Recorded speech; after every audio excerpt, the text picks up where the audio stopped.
ವಡಪಳನಿ ಚೆನ್ನೈಯಲ್ಲಿರುವಂತಹ ಬಹುಮುಖ್ಯವಾದಂತಹ ಒಂದು ಸುಬ್ರಹ್ಮಣ್ಯ ಸ್ವಾಮಿಯ ದೇವಸ್ಥಾನ ಆಗಿರ್ತದೆ. ಈ ದೇವಸ್ಥಾನಕ್ಕೆ ಸುಮಾರು 100ರಿಂದ 150 ವರ್ಷಗಳ ಇತಿಹಾಸ ಇದೆ. ತಮಿಳುನಾಡಿನಲ್ಲಿ ಸುಬ್ರಹ್ಮಣ್ಯ ಸ್ವಾಮಿಗೆ 6 ಸ್ಥಳಗಳು ಬಹುಮುಖ್ಯವಾದಂತಹ ದೇವಸ್ಥಾನಗಳಿದ್ದಾವೆ. ಅದರಲ್ಲಿ ಪಳನಿಯಲ್ಲಿರುವಂತಹ ದೇವಸ್ಥಾನದ ವಿಗ್ರಹವು ಈ ವಡಪಳನಿಯಲ್ಲಿ ಇರುವಂತಹ ಸ್ವಾಮಿ ಸುಬ್ರಹ್ಮಣ್ಯ ಸ್ವಾಮಿಯ ವಿಗ್ರಹವು ಒಂದೇ ಆಗಿರುವುದರಿಂದ ಈ ದೇವಸ್ಥಾನಕ್ಕೆ ವಡಪಳನಿ ಎಂದು ಹೆಸರು ಬಂತು ಅಂತ ಹೇಳಲಾಗುತ್ತೆ.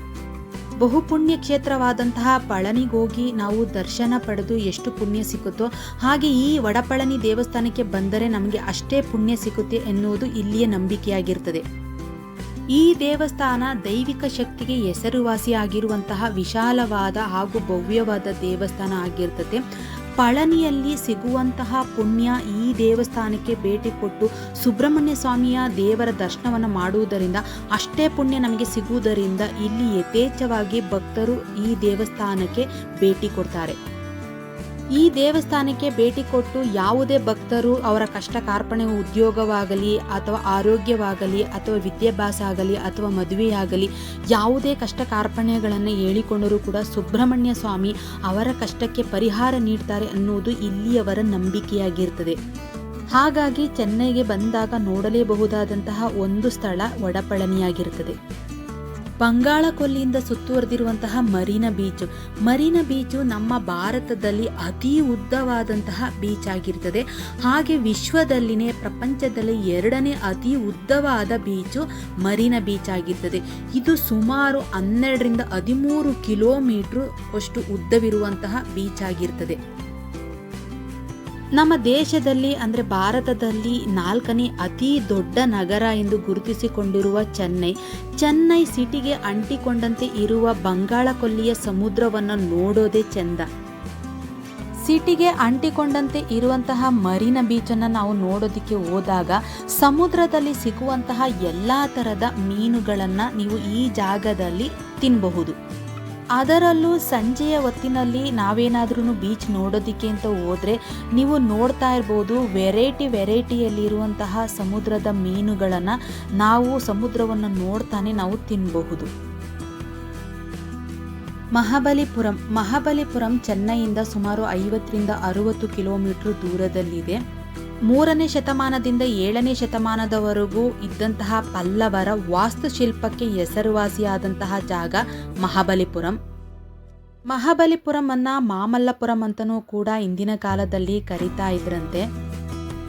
ಪಲ್ಲವರ ಕಾಲದಲ್ಲಿ ಮಹಾಬಲಿಪುರಮಿಂದನೇ ಕಡಲ ವ್ಯಾಪಾರವನ್ನ ಮಾಡ್ತಾ ಇದ್ರಂತೆ. ಹಾಗಾಗಿ ಇದು ಪಲ್ಲವರ ಕಾಲದಲ್ಲಿ ಕಡಲ ವ್ಯಾಪಾರಕ್ಕೆ ಹೆಸರುವಾಸಿಯಾದಂತಹ ಜಾಗ ಮಹಾಬಲಿಪುರಂ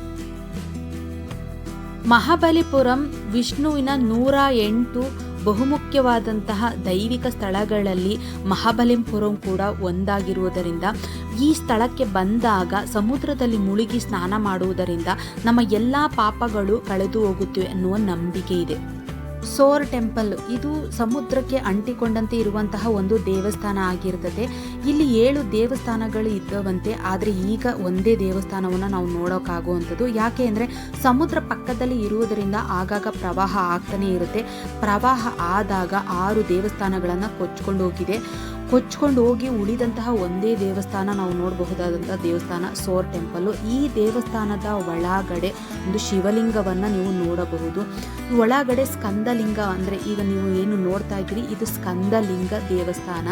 ಇದು ಒಂದು ವಿಶೇಷತೆ ಏನಂದರೆ ಬೆಳಗಿನ ಜಾವ ಸೂರ್ಯನ ಕಿರಣ ನೇರವಾಗಿ ಲಿಂಗದ ಮೇಲೆ ಬೀಳುವಂತೆ ಈ ದೇವಸ್ಥಾನವನ್ನು ಕಟ್ಟಿದ್ದಾರೆ. ಇನ್ನು ಈ ದೇವಸ್ಥಾನಕ್ಕೆ ಸುಮಾರು 1,500 ವರ್ಷಗಳಷ್ಟು ಹಳೆಯದಾದಂತಹ ಇತಿಹಾಸವಿದೆ. ಅಂದಿನ ಕಾಲದಲ್ಲಿ ಪಲ್ಲವರ ಕಾಲದಲ್ಲಿ ಈ ದೇವಸ್ಥಾನಗಳು ದಿಕ್ಸೂಜಿಯಂತೆ ಕೆಲಸ ಮಾಡ್ತಾ ಇದ್ವಂತೆ. ಯಾಕೆಂದರೆ ಸಮುದ್ರದ ಪಕ್ಕದಲ್ಲಿ ಇರುವುದರಿಂದ ಕಡಲ ವ್ಯಾಪಾರಕ್ಕೆ ಒಂದಾದಂತಹ ಮಹಾಬಲಿಪುರಂ, ಅದರಲ್ಲೂ ಈಗ ನೀವು ಏನು ನೋಡ್ತಾ ಇದ್ದೀರಿ ಸೋರ್ ಟೆಂಪಲ್ಲು, ಇದು ದಿಕ್ಸೂಜಿಯಂತೆ ಕೆಲಸ ಮಾಡ್ತಿತ್ತಂತೆ. ಸಮುದ್ರ ಕಡೆಯಿಂದ ಯಾರಾದರೂ ಬರೋದಾದರೆ ಈ ದೇವಸ್ಥಾನವನ್ನು ನೋಡಿ ಬರ್ತಾ ಇದ್ರಂತೆ. ಹಾಗಾಗಿ ಇದನ್ನು ದಿಕ್ಸೂಜಿಯಂತೆ ಕೆಲಸ ಮಾಡ್ತಿತ್ತಂತೆ ಅಂದಿನ ಕಾಲದಲ್ಲಿ. ಇನ್ನು ದೇವಸ್ಥಾನದ ಒಳಗಡೆ ನೀವು ಲಿಂಗವನ್ನು ನೋಡಬಹುದು. ಹಾಗೆ ವಿಷ್ಣು ಮಲಗಿರುವಂತೆ ಒಂದು ವಿಗ್ರಹವನ್ನು ಕೂಡ ಈ ದೇವಸ್ಥಾನದಲ್ಲಿ ನೋಡಬಹುದು. ಈ ಜಾಗದಲ್ಲಿ ಇದ್ದಂತಹ 7 ದೇವಸ್ಥಾನಗಳಲ್ಲಿ 6 ದೇವಸ್ಥಾನಗಳು ಪ್ರವಾಹಕ್ಕೆ ಮುಳುಗಿ ಹೋಗಿದೆ. ಪ್ರವಾಹಕ್ಕೆ ಬಂದರೂ ಕೂಡ ಹಾಳಾಗದಂತೆ ಉಳಿದಿರುವ ಒಂದೇ ಒಂದು ದೇವಸ್ಥಾನ, ಅದು ಸೋರ್ ಟೆಂಪಲ್. ಕಾಲಕಾಲಕ್ಕೆ ಪ್ರವಾಹಕ್ಕೆ ಒಳಗಾದರೂ ಕೂಡ ತನ್ನದೇ ಆದ ವಾಸ್ತುಶಿಲ್ಪವನ್ನು ಕಾಪಾಡಿಕೊಂಡಿದೆ ಈ ಸೋರ್ ಟೆಂಪಲ್. ಈ ದೇವಸ್ಥಾನವನ್ನ ಬರೀ ಕಲ್ಲಿನಿಂದನೇ ಕಟ್ಟಲಾಗಿದೆ. ಒಂದರ ಮೇಲೆ ಒಂದು ಕಲ್ಲನ್ನು ಜೋಡಿಸಿ 5 ಅಂತಸ್ತುಗಳಲ್ಲಿ ಈ ದೇವಸ್ಥಾನವನ್ನ ಕಟ್ಟಿದ್ದಾರೆ. ಹಾಗೆ ನೀವು ಮೇಲ್ಗಡೆ ನೋಡ್ತಾ ಇರಬಹುದು, ಇದು ಕಲ್ಲಿನಿಂದನೇ ಮಾಡಿರುವಂತಹ ಕಳಶವನ್ನು ಕೂಡ ಈ ದೇವಸ್ಥಾನದಲ್ಲಿ ನೀವು ನೋಡಬಹುದು. ಸೋರ್ ಟೆಂಪಲ್ ಇಂದ ಸುಮಾರು ಅರ್ಧ ಕಿಲೋಮೀಟರ್ ನಾವು ದೂರ ನಡ್ಕೊಂಡು ಬಂದರೆ ಈಗ ನೀವು ಏನು ನೋಡ್ತಾ ಇದ್ದೀರಿ, ಇದು ಏಕಶಿಲಾ ಅಂದರೆ ಒಂದೇ ಕಲ್ಲಿನಲ್ಲಿ ಕೆತ್ತಿರುವಂತಹ ಕೆತ್ತನೆಯನ್ನು ನೀವು ನೋಡಬಹುದು. ಒಂದೇ ಬಂಡೆ ಕಲ್ಲಿನಲ್ಲಿ ಮನುಷ್ಯ ಲೋಕ, ದೇವಲೋಕ ಹಾಗೆ ಪ್ರಾಣಿ ಲೋಕವನ್ನು ಕೆತ್ತನೆ ಮಾಡಿದ್ದಾರೆ. ಹಾಗೆ ಅರ್ಜುನನು ಒಂಟಿ ಕಾಲಲ್ಲಿ ನಿಂತು ಈಶ್ವರನಿಂದ ಪಾಶುಪತಾಸ್ತ್ರವನ್ನು ತೆಗೆದುಕೊಂಡಂತಹ ಚಿತ್ರಣವನ್ನು ಕೂಡ ಇಲ್ಲಿ ಕೆತ್ತನೆ ಮಾಡಿದ್ದಾರೆ.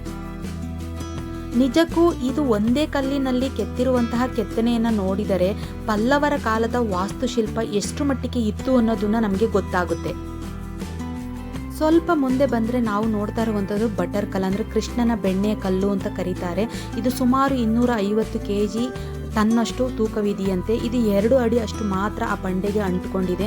ಇದು ನೋಡೋದಕ್ಕೆ ಸ್ವಲ್ಪನೇ ಬಿದ್ದೋಗೋ ಥರನೇ ಇರುತ್ತೆ ಅಂತ ಅಂದಿನ ಕಾಲದಲ್ಲಿ, ಪಲ್ಲವರ ಕಾಲದಲ್ಲಿ ಹಾಗೆ ಬ್ರಿಟಿಷರ ಕಾಲದಲ್ಲಿ ಇದನ್ನು ಕಲ್ಲನ್ನು ಎಳಿಸೋದಕ್ಕೆ ನೋಡ್ತಾರೆ. ಅಂದರೆ ಇದು ಕೆಳಗಡೆ ಉರುಳ್ಲಿಕ್ಕೆ ಬರಬಹುದು ಅಂತ. ಆದರೆ ಈ ಕಲ್ಲನ್ನು ಎಳಿಸೋದಕ್ಕೆ ಆಗೋದಿಲ್ವಂತೆ. ಇಲ್ಲಿ ಅವರ ನಂಬಿಕೆ ಏನು ಅಂತ ಅಂದರೆ, ಕೃಷ್ಣ ಕದ್ದು ಬೆಣ್ಣೆನ ತಿಂತಾ ಇದ್ರು, ಅವರ ಕೈಯಿಂದ ಮಿಸ್ ಆಗಿ ಈ ಜಾಗಕ್ಕೆ ಬಂದು ಇದು ಕಲ್ಲಾಗಿ ಇದೆ ಅನ್ನುವ ನಂಬಿಕೆ ಇದೆ. ಹಾಗಾಗಿ ಇದನ್ನು ಕೃಷ್ಣನ ಬೆಣ್ಣೆಯ ಕಲ್ಲು ಅಂತ ಕರೀತಾರೆ, ಅಂದರೆ ಬಟರ್ ಸ್ಟೋನ್ ಅಂತ ಕರೀತಾರೆ. ಮಹಾಬಲಿಪುರಂಗೆ ಬಂದಾಗ ನೀವು ನೋಡಬಹುದಾದಂಥ ದೇವಸ್ಥಾನ ಶ್ರೀಸ್ಥಳ ಶಯನ ಪೆರುಮಾಳ್ ಟೆಂಪಲ್, ಅಂದರೆ ವೆಂಕಟೇಶ್ವರ ಸ್ವಾಮಿ. ಇಲ್ಲಿ ಸ್ವಾಮಿ ಮಲಗಿರುವಂತೆ ಭಕ್ತಾದಿಗಳಿಗೆ ದರ್ಶನವನ್ನು ಕೊಡ್ತಾರೆ.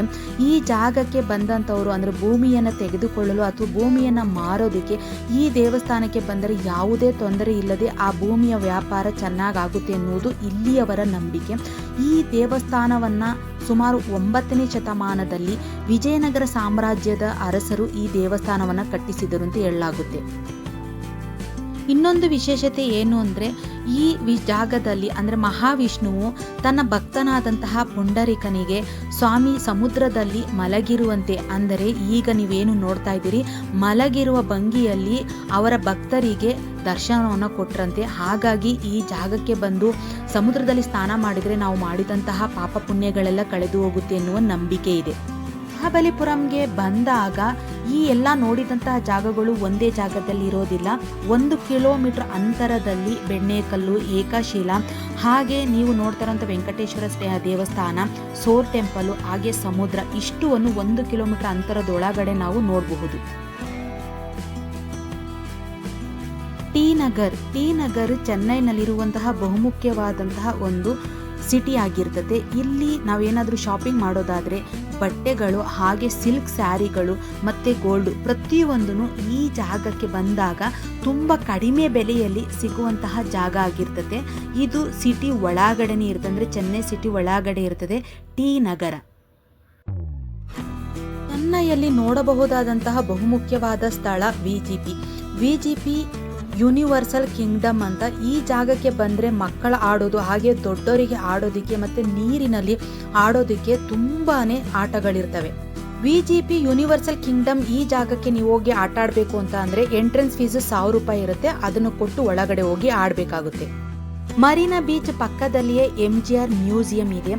MG ರಾಮಚಂದ್ರನ್ ಅವರ ಇಲ್ಲಿ ಸಮಾಧಿಯನ್ನು ಕೂಡ ನೀವು ನೋಡಬಹುದು. ಇವರು ಸಿನಿಮಾ ರಂಗದಲ್ಲಿ ಹಾಗೆ ರಾಜಕೀಯವಾಗಿ ತಮಿಳುನಾಡಿನಲ್ಲಿ ಹೆಸರುವಾಸಿ ಮಾಡಿರುವಂತಹ ವ್ಯಕ್ತಿಯಾಗಿರ್ತಾರೆ. ಹಾಗಾಗಿ ಇವರ ಸಮಾಧಿಯು ಕೂಡ ಈ ಜಾಗದಲ್ಲಿ, ಅಂದರೆ ಮರೀನಾ ಬೀಚ್ ಪಕ್ಕದಲ್ಲಿಯೇ ನಾವು ನೋಡಬಹುದು. ಮತ್ತು ಅದರ ಪಕ್ಕದಲ್ಲಿ ಜಯಲಲಿತಾ ಅವರ ಸಮಾಧಿಯು ಕೂಡ ಇದೆ. ಹಾಗೆ ಅವರ MGR ಅವರ ಮ್ಯೂಸಿಯಂ ಕೂಡ ನೋಡಬಹುದು. ಅವರು ಉಪಯೋಗಿಸಿದಂತಹ ವಸ್ತುಗಳು, ಬಟ್ಟೆಗಳು, ಪ್ರತಿಯೊಂದು ಅವರು ಸಾಧಿಸಿದಂತಹ ಸಾಧನೆಗಳು ಪ್ರತಿಯೊಂದನ್ನು ಕೂಡ ಈ ಜಾಗದಲ್ಲಿ, ಅಂದರೆ MGR ಮ್ಯೂಸಿಯಂ ಅಲ್ಲಿ ನಾವು ನೋಡಬಹುದು. ಚೆನ್ನೈಯಲ್ಲಿ ಇನ್ನೊಂದು ಬಹುಮುಖ್ಯವಾದಂತಹ ಸ್ಥಳ ರೈಲ್ವೆ ಸ್ಟೇಷನ್ನು. ಈ ರೈಲ್ವೆ ಸ್ಟೇಷನನ್ನು 1873ರಲ್ಲಿ ರೋಮನಿಕ್ ಶೈಲಿನಲ್ಲಿ ಇದನ್ನು ಕೆಂಪು ಇಟ್ಟಿಗೆಗಳ ರಚನೆಯಾಗಿ ಒಂದು ಗೋಪುರದ ರೀತಿಯಲ್ಲಿ ಒಂದು ವಿಭಿನ್ನವಾಗಿ ರೈಲ್ವೆ ಸ್ಟೇಷನ್ನ ಕಟ್ಟಿದ್ದಾರೆ. ಇದು ಕೂಡ ನೋಡಬಹುದಾದಂತಹ ಬಹುಮುಖ್ಯವಾದಂತಹ ಒಂದು ಸ್ಥಳ ಆಗಿರ್ತದೆ. ಮೊದಲಿಗೆ ಇದನ್ನು ಚೆನ್ನೈ ಸೆಂಟ್ರಲ್ ಅಂತ ಕರಿತಾ ಇದ್ರು. ಇವಾಗ ಇದನ್ನು MG ರಾಮಚಂದ್ರನ್ ಸೆಂಟ್ರಲ್ ರೈಲ್ವೆ ನಿಲ್ದಾಣ ಅಂತ ಕರೀತಾರೆ.